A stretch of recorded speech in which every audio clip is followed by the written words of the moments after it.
So welcome everybody to the Splinter Cell Blacklist playthrough. I'm going to start playing this in a few seconds. But one really quick thing I actually want to say is that I think I'm just going to play this game until I actually beat it.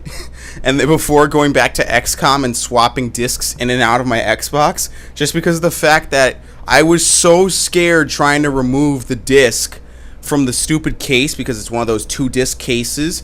It was so difficult. I have no clue. I have never had that much trouble trying to remove a disc from a case, but I got so scared I was gonna like snap the disc or something crazy was gonna happen or something along those lines. And it's a 2-disc game, you know what I mean? The campaign is on 2 discs, and the multiplayer is also on disc 1. So I kind of got scared. I was like, am I gonna be able to pull this disc out without snapping the disc? So I think I might just play this game until I beat it, and then go back to XCOM just to minimize, you know, the constant swapping back and forth and, you know, stuff, and you know what I mean. Last thing I need is to blow $60 on a game that I can't even finish. Like, if I broke a game, or if I broke a game disc, like, it depends on the game. I would either buy another one or I would just leave the playthrough dead. I'm being completely serious. I think for Splinter Cell, I would just leave it dead. Because I'm not, you know, I haven't really been into Splinter Cell so much. And, you know, that stupid thing held the disc so tightly, man. Alright, anyway. This video game product is a work of fiction. And if you can actually read that on the first go, you're godly. Ubisoft. Kind of like Microsoft, but not. Alright, Splinter Cell Blacklist. I remember when they first revealed this game. Would you like to install the HD texture pack? Gives you the best possible visual experience. Why don't they tell me about this stuff beforehand? Fuck! Oh, well, I'm not putting disc 1 back on its spindle. They can go to hell. I'm just gonna like rest it on the spindle.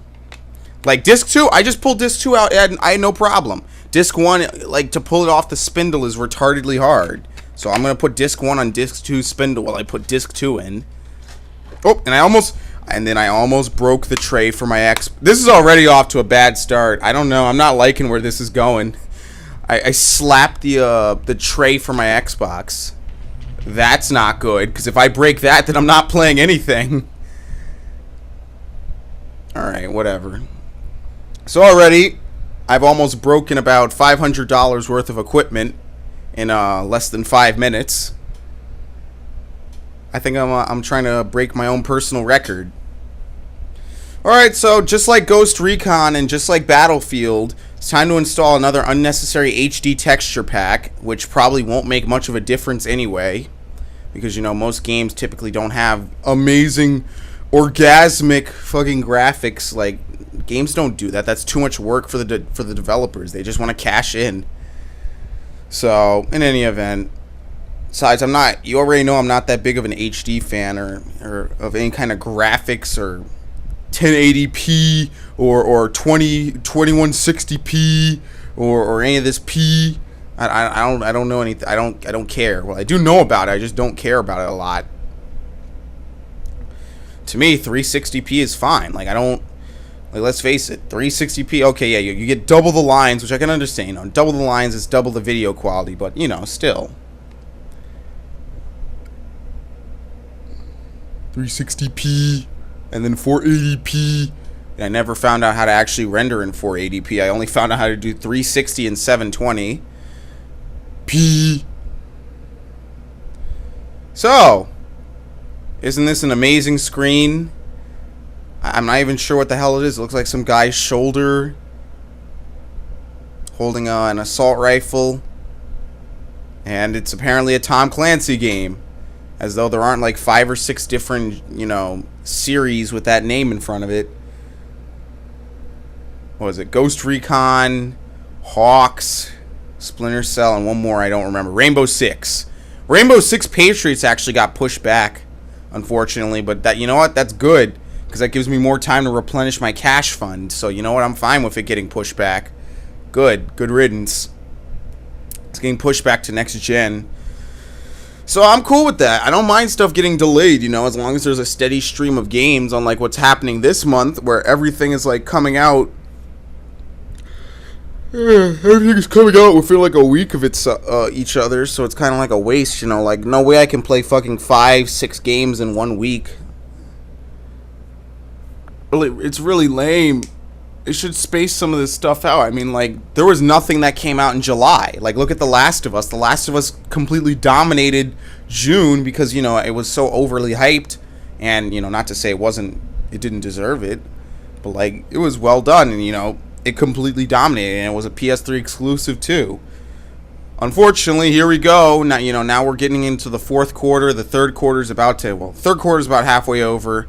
We're getting into, you know, fourth quarter now. Everything is going to be coming out in the holiday season. And it's like, well, you know, there was nothing really in April, there was nothing really in July, you know, and June was relatively barren. Like, I don't get the logic. I don't see the logic behind it.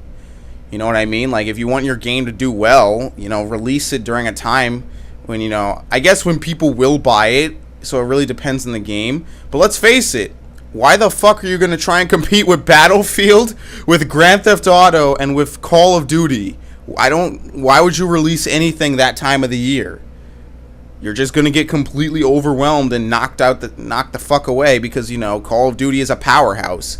Every year Call of Duty, it just dominates. It's such a gigantic cash flow that I don't know why people even bother fighting against it. You know what I mean? I don't even, like, what's the point? And then, of course, there's Battlefield, which I'm not getting anymore because, you know what, fuck DICE at this point, and I'm not that interested in their game. Besides maybe the campaign, which I'll probably just borrow someone's disc for like a day. I'll just borrow their disc, be like, you know what, I'll return this for like, you know, a day or two, and I'll just play that. Because that's really what I'm more interested in. Like, I've already played so many of these first-person shooters, you know, there's no point. Really, they all kind of blend together after a certain point. So, alright, well, this is getting stuck and inevitably being very slow, so I'm going to split the video, or well, I'm not going to stop the recording, I'm just going to mark this segment as unusable, and just go lay down or something until they actually finish this install, which it would have been nice if I had been warned ahead of time, so I could have booted the game and spared this, but you know what? That's what I get for jumping headlong into games, so when we come back, blah, blah, blah, we'll play some sneaky, I don't know what else to say. See, when, like, well, for you, it'll probably be a couple of seconds. For me, it's going to be, like, I don't know, 20 minutes before I get to play this game because I have to install HD texture packs. Well, I don't have to, but let's face it. I imagine the difference between the HD texture pack being installed and it not being installed is going to be like the original Metal Gear Solid 1 where no one had eyes or facial textures to Metal Gear Solid 4.